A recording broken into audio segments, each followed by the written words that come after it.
E se o Deus que criou o mundo não for o Deus supremo? E se ele for um ser inferior, ignorante, que nem sabia que existia um Deus acima dele? E se tudo que existe, o sofrimento, o mal, a morte, for culpa de um Criador defeituoso que cometeu um erro cósmico? Existe um texto que ensina exatamente isso, o Apócrifo de João, o texto gnóstico mais radical já descoberto. Ele revela o nome do falso Deus, Yaldabaoth, o demiurgo, o criador do mal. E se você acha que o Apocalipse de Adão era perturbador, prepare-se, porque este texto vai mais fundo, muito mais fundo. Mas primeiro, se inscreva em escrituras paralelas, porque o que você está prestes a descobrir é a cosmologia mais chocante da história cristã. O Apócrifo de João começa após a crucificação. João, irmão de Tiago, está destruído. Jesus morreu. Os discípulos fugiram. Tudo parece perdido. Ele vai ao templo e um fariseu o confronta. Onde está seu mestre agora? Ele te enganou. João foge para o deserto, desesperado, questionando tudo. E então Cristo aparece. Não como homem, como luz. Uma forma que muda constantemente, jovem, velho, criança, todas ao mesmo tempo. E diz: João, não duvide, eu vim revelar a você os mistérios escondidos em silêncio, os segredos sobre como o mundo realmente foi criado. E o que Cristo revela destrói tudo o que João pensava que sabia. Cristo começa descrevendo o Deus verdadeiro. Ele não é o Deus do Gênesis, ele é o uno, transcendente, incognoscível, além de tudo. Ele não criou o mundo material. Ele é puro espírito, puro pensamento. Dele emanam seres divinos chamados éons. Um deles é Sofia, sabedoria. E aqui começa o erro cósmico. Sofia quer criar algo sozinha, sem o uno. Ela quer gerar uma obra perfeita por sua própria vontade. Mas porque age sozinha, sem o princípio divino masculino, ela gera algo imperfeito. Um ser deformado, monstruoso, com corpo de serpente e face de leão. Ela o chama de Yaldabaoth. Sofia fica horrorizada. Ela esconde essa criatura longe do pleroma, longe dos outros éons. E Yaldabaoth, sozinho no vazio, não sabe que foi criado. Não sabe que existe um Deus acima dele. Ele olha ao redor, não vê ninguém e declara: Eu sou Deus e não há outro além de mim. Mas ele está errado. E essa arrogância ignorante muda tudo. E Yaldabaoth começa a criar. Ele gera 12 poderes, os arcontes. Demônios, anjos caídos, governantes deste mundo. Juntos, eles criam o universo material, não como dádiva, como prisão. Então Yaldabaoth ouve uma voz vinda do pleroma, do reino acima dele. O homem existe, e o filho do homem. Ele não entende, mas fica com inveja. Quer criar um homem à sua própria imagem. Os arcontes formam Adão do pó. Mas ele é apenas um corpo inerte, sem vida, sem alma. Então Sofia, sentindo culpa pelo que criou, decide agir. Ela sopra em Adão uma centelha divina, a própria essência do Deus Supremo, a alma luminosa. E Adão acorda, não apenas vivo, mas iluminado.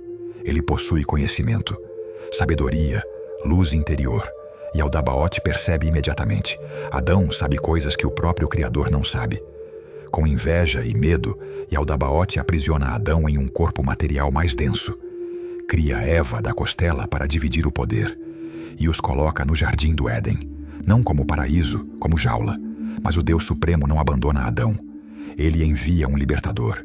Cristo, na forma de espírito, entra na serpente. A serpente no Éden não é Satanás, é Jesus. Ela oferece a Eva o fruto da árvore do conhecimento.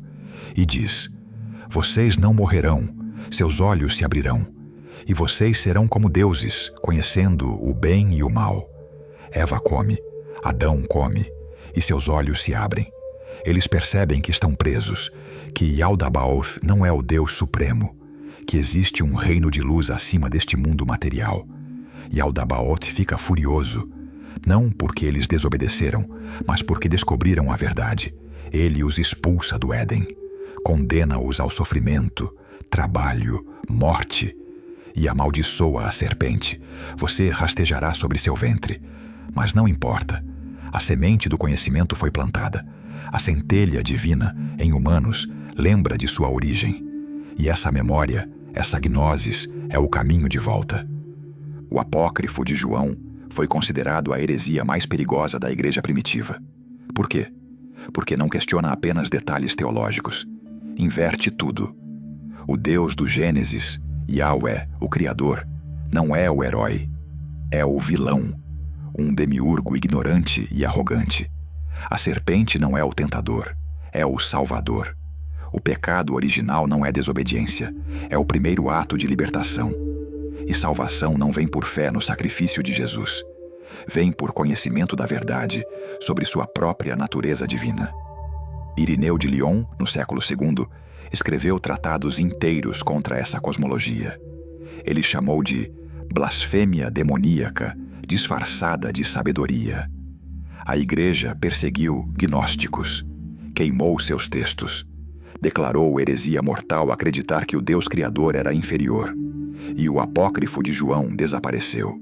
Até 1945, Nag Hammadi, e o texto voltou do silêncio. Imagine se o apócrifo de João fosse escritura canônica. Se a igreja ensinasse que Yaldabaoth criou o mundo, não Deus Supremo. Primeiro, não haveria Antigo Testamento. Ou seria lido como história de um Deus falso que se achava supremo. Segundo, Jesus não seria filho do Deus Criador. Seria enviado do Deus verdadeiro para nos ensinar a escapar da criação. Terceiro, não haveria céu físico. Salvação seria dissolver-se de volta no pleroma, no oceano de luz divina. Quarto, o mundo material seria visto como erro cósmico. Corpo seria prisão, matéria seria mal. Quinto, mulheres teriam um papel central. Sofia, sabedoria feminina, seria tão importante quanto Cristo. Sexto, conhecimento seria salvação. Igreja seria escola de mistérios ensinando gnose secreta. Mas nada disso aconteceu. A igreja escolheu Gênesis, escolheu o Deus Criador como supremo, escolheu fé sobre conhecimento, e o gnosticismo foi apagado como heresia. Mas a pergunta permanece. E se Yaldabaoth estava certo quando disse, eu sou Deus? E se ele realmente é, mas não o único? O apócrifo de João não resolve o problema do mal. Ele o explica de forma perturbadora. Mal não vem de livre arbítrio humano, vem de um Criador imperfeito. Sofrimento não é teste divino, é consequência de vivermos em uma prisão cósmica. E salvação não é voltar para o Criador, é escapar dele. Você não precisa acreditar nisso, mas não pode negar que responde perguntas difíceis. Se Deus é bom e onipotente, por que existe tanto sofrimento? Gnosticismo responde, porque o Criador não é bom nem onipotente. É ignorante. Uma resposta radical, herética, mas uma resposta. O mundo é criação de um Deus amoroso ou prisão de um demiurgo ignorante?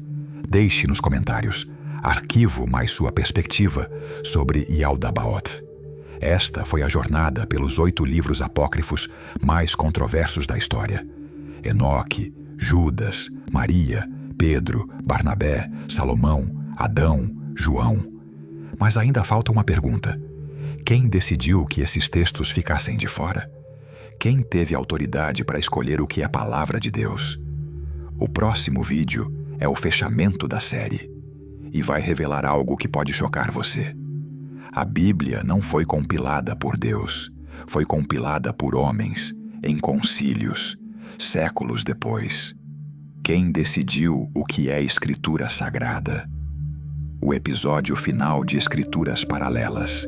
Se inscreva para não perder, porque a história do sagrado é muito maior do que te contaram.